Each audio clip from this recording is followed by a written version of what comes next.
दोस्तों, यह कहानी भक्त सालबेग की है, जो एक मुस्लिम भक्त थे। उन्होंने भगवान जगन्नाथ की बहुत बड़ी आराधना की और भगवान जगन्नाथ उनसे बहुत ही प्रसन्न हो गए। यहाँ तक के कि आज भी भगवान जगन्नाथ का रथ इनकी मजार पर जाकर के कुछ क्षण के लिए रुक जाता है। दोस्तों, ये कहानी बड़ी ही शिक्षाप्रद होने वाली है। इस कहानी को पूरा सुनना और बड़ी ही ध्यान से सुनना। दोस्तों, यह बात उस समय की है कि जब उड़ीसा के गजपत वंश के राजा की शक्ति बिल्कुल समाप्त हो चुकी थी। कटक के ही लाल बेग नाम के एक शक्तिशाली मुगल सरदार ने अवसर पा करके सेना को इकट्ठा कर लिया। अचानक उसने उस राजा पर आक्रमण कर दिया। राजा की युद्ध में हार हो गई। लाल बेग उड़ीसा का अधिपति हो गया। वह बड़ा ही अत्याचारी था। उसके डर के कारण लोग अपना घर द्वार छोड़ करके भाग जाते थे। वह अपनी प्रजा पर बहुत अत्याचार करता था। उड़ीसा के दांत मुकुंदपुर गांव में वह एक विधवा ब्राह्मण कन्या का अपहरण करके ले आया था। बेचारी विधवा अपने गांव में अकेली ही रहती थी। पति तो उसके थे नहीं, सास ससुर भी परलोक चले गए थे। एक दिन वह नदी में स्नान करने गई थी। लाल बेग कहीं से युद्ध करके वापस आ रहा था। उस दुष्ट की नजर उस विधवा स्त्री पर पड़ गई और उसे वह बलपूर्वक उठा करके अपने यहाँ ले आया। अबला नारी क्या करती, लाल बेग ने उसे अपने यहाँ ला करके अनेक तरह की यातनाएं दी और कई तरह के उसे प्रलोभन दिया और प्रलोभन में लुभा करके उसे अपने बस में कर लिया। उस ब्राह्मण विधवा से एक पुत्र का जन्म हुआ। वह बालक का नाम उसने रखा सालबेग। सालबेग बचपन से ही युद्ध कला सीखने लगा था। जब वह जवान हुआ तो अस्त्र शस्त्र चलाने में वह पूरी तरह से माहिर हो गया था। अपनी वीरता का उसे बहुत अधिक गर्व हो गया था। अपने पिता के साथ जब वह युद्ध में जाता तो उसके कौशल को देख करके बड़े बड़े लोग भी दंग हो जाते थे। एक दिन की बात है, वह युद्ध में गया अपने पिता के साथ और उसके पराक्रम को देख करके वहां सब लोग दंग रह गए। परंतु अभिमान को चूर करने वाले, सबका गर्व को हरण करने वाले भगवान किसी का गर्व नहीं रहने देते। शत्रु के किसी सैनिक ने पीछे से सालबेग के सिर पर वार कर दिया। एक जोर से तलवार मार दी। तलवार लगने से गहरी चोट लग गई और गहरी चोट लगने के कारण सालबेग गस खाकर पीछे गिर पड़ा। सेवक उसे उठा करके शिविर में ले आए। वहां बहुत सी मरहम पट्टी किया और काफी दिनों तक जब मरहम पट्टी करते रहे, उसका घाव ठीक होता न दिखाई दिया तो उसे घर भेज दिया गया। सालबेग बहुत वीर था, इसलिए लाल बेग उसको बहुत अधिक मानता था। घायल पुत्र की लाल बेग ने कुछ दिनों तक तो अच्छी खबर ली, किंतु सालबेग का घाव अधिक हो गया था। जब अधिक दिन हो गए और वह अच्छा नहीं हुआ, तब लाल बेग ने उसकी उपेक्षा करना शुरू कर दिया। दीर्घकालीन रोगी से सभी उब जाते हैं। संसार में सारे रिश्ते स्वार्थ के होते हैं। जब तक स्वार्थ बनता है तब तक सभी संबंधी घेरे रहते हैं और जब स्वार्थ पूरा होने की आशा नहीं रहती तब कोई बात भी नहीं करता। सालबेग से अब यह आशा नहीं थी कि वह अच्छा होकर किसी काम आ सकेगा। जैसे जैसे उसकी बीमारी के दिन बीतते गए, पिता की उपेक्षा उससे बढ़ती गई। अंत में लाल बेग ने उसकी खोज खबर लेना बिल्कुल बंद कर दिया। लाल बेग की उदासीनता को देख करके दूसरे लोग भी सालबेग से उदासीन हो गए। नौकर भी अब उसके पास नहीं आते थे। केवल माता ही थी जो भूख प्यास भूल करके दिन रात अपने रोगी पुत्र की सैया के पास बैठी रहती और उसकी सेवा करती थी। एक दिन सालबेग का कष्ट बहुत बढ़ गया। वह अपने जीवन से निराश हो गया। वह रोते हुए माता से अपने अपराधों की क्षमा मांगने लगा और कहने लगा, माता, मैंने बड़ा पाप किया है। मैंने अपने पापी पिता का साथ दिया है और मेरा पिता इतना स्वार्थी है, इतना कुटिल है कि उसने मुसीबत के समय मेरा साथ छोड़ दिया है। जबकि पिता का धर्म होता है कि वह अपने पुत्र का कभी साथ न छोड़े, लेकिन मेरा पिता इतना क्रूर है, उसके हृदय में कोई दया नहीं है, उसने मेरा साथ छोड़ दिया है। माता ने बड़ी कठिनता से अपने आंसुओं को रोक करके उसने कहा कि बेटा, मैं तो दासी हूँ। तेरे पिता ने मेरा सर्वस्व लूटकर अब मेरी उपेक्षा कर दी है, क्योंकि मुझ में अब वह रूप नहीं रहा है। मेरा तो एक तू ही सहारा है। अपने प्राण देकर के भी यदि मैं तुझे बचा सकूं तो मुझे बड़ी प्रसन्नता होगी। परंतु बेटा, अपने कर्मों का फल तो सबको भोगना पड़ता है।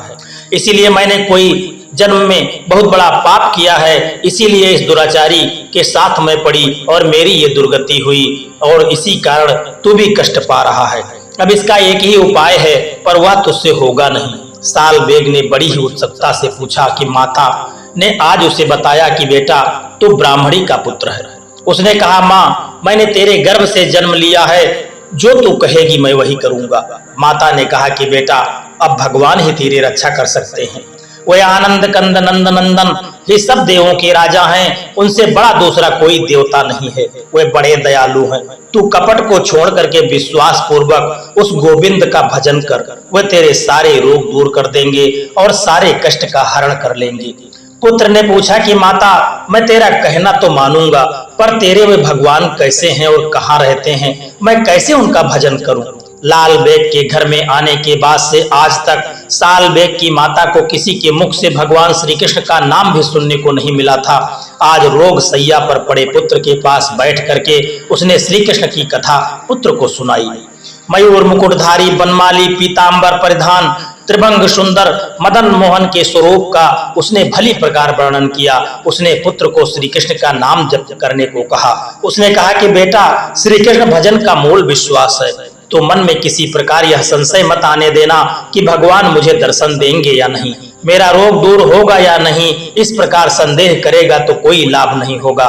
यह विश्वास करते हुए भजन कर कि अवश्य दयालु श्री कृष्ण मुझ पर दया करेंगे और मेरे सारे कष्टों को वे दूर करेंगे। अचल श्रद्धा से तू उसका चिंतन कर, 12 दिनों में वे तुझे दर्शन देंगे और तुझे स्वस्थ कर देंगे। साल बेग ने तुरंत अपने नेत्र बंद कर लिए। उसकी जीभ अविराम कृष्ण कृष्ण कृष्ण का जाप करने लगी। भगवान नाम को अतुल शक्ति का उसे ब्रह्मा ज्ञान लुप्त हो गया। उसके अंतःकरण में मुरली मनोहर की दिव्य मूर्ति प्रकट हो गई। उसका हृदय आनंद से उछलने लगा। अपने आप बिना जाने ही वह उन नवघन सुंदर की मानसिक पूजा करने लगा। उसके भीतर से स्वतः विचित्र स्तुति प्रकट हुई। भगवान को लीलाओं का स्मरण होने लगा। उसे पूतना, मोक्षदाता, संकट भंजक आदि भगवान लीला सूचक नामों से उनकी स्तुति करने लगा। उसके नेत्रों से आंसुओं की धारा बहने लगी। देखते देखते 11 दिन बीत गए। साल बेग ने कहा, मां, मालूम होता है कि भगवान को मेरा मर जाना ही पसंद है, वो इसी से मुझ पर दया नहीं करते। रोगी साल बेग कहां तक धैर्य रखे। उसने रात को निश्चय किया कि मेरी माता के कहे के मुताबिक कल 12 दिन पूरे होने वाले हैं। आज की रात ही बीच में यदि मैं इतने में अच्छा न हुआ तो अवश्य आत्महत्या कर लूंगा। भगवान का चिंतन करते करते साल बेग सो गया। उसकी सैया के पास उसकी माता भी सो गई। साल बेग ने सोते सोते स्वप्न में देखा कि उसके सिरहने बाल मुकुंद वेश में भगवान खड़े हैं और कह रहे हैं, साल बेग, ले या भभूत ले और अपने घाव पर लगा ले, इससे तेरा घाव ठीक हो जाएगा। देख पीछे मुझे भूल मत जाना, निश्चय जान तेरा भवरोग भी दूर हो गया। जो सच्चे मन से मुझे किसी उद्देश्य से भजता है, मैं उसे इस लोक और परलोक के सभी दुखों से मुक्त कर देता हूँ। निद्रा में ही साल बेग ने विभूति ली और अपने मस्तक और शरीर पर लगा लिया। सहसा भगवान की वह मूर्ति अदृश्य हो गई। साल बेग की निद्रा टूट गई। जागते ही साल बेग मारे आनंद के चिल्ला पड़ा, माँ माँ, देख तेरे करुणामय श्री कृष्ण भगवान ने मुझ पर कृपा की है। उठ देख, मेरा घाव सूख गया, मैं कृतार्थ हो गया माता। माता के उठते ही साल बेग उससे लिपट गया। वह हर्ष के मारे कह रहा था, माँ तेरी बात सच है, श्री कृष्ण के समान दुख दूर करने वाला दूसरा कोई देवता नहीं है। माँ तू अब प्रसन्न चित्त से मुझे आज्ञा दे, मैं सन्यासी होकर देश विदेश में घूमकर दया के सागर श्री कृष्ण की महिमा का प्रचार करूंगा। साल बेग की माता भगवान की परम भक्त थी। उसने कहा कि बेटा, श्री कृष्ण ने ही तुझे जीवन दिया है, इस जीवन को तू सेवा में लगाना चाहता है, यह जानकर मुझे बड़ी प्रसन्नता हुई। तेरे जैसे पुत्र को पाकर मेरा पतित जीवन भी कृतार्थ हो गया। बेटा, भगवान को भूलना मत, मन में उनका सदा जागृत रखना और जिह्वा से उनका नाम सदैव लेते रहना। माता की आज्ञा पाकर के साल बेग सीधे जगन्नाथपुरी को गया और वहां कुछ दिन रहकर वह दक्षिण भारत की ओर चला गया। उसके जाने के बाद उसकी माता को कभी किसी ने लाल बेग के घर में नहीं देखा। माता पुत्र का फिर मिलन तो भगवान के उस नित्य धाम में हुआ होगा, जहां जाने पर फिर कभी वियोग नहीं होता। दोस्तों, भगवान के जो भरोसे हो जाता है, भगवान उसे सब प्रकार के कष्टों को दूर कर देते हैं। इसलिए हमेशा भगवान का भजन करो और भगवान की भक्ति में मस्त रहो। जो भी कार्य जीवन में करो वो सदैव भगवान को समर्पण करके करो। जीवन में सुख शांति बनी रहेगी और कभी भी जीवन में दरिद्रता और दुख आएगा नहीं। दोस्तों, यह कहानी आपको कैसी लगी है, एक प्यारा सा कमेंट करके जरूर बताना। और यदि वीडियो आपको अच्छा लगा है तो वीडियो को एक लाइक करके चैनल को सब्सक्राइब करने की भी कृपा कर देना। जय श्री कृष्णा, राधे राधे।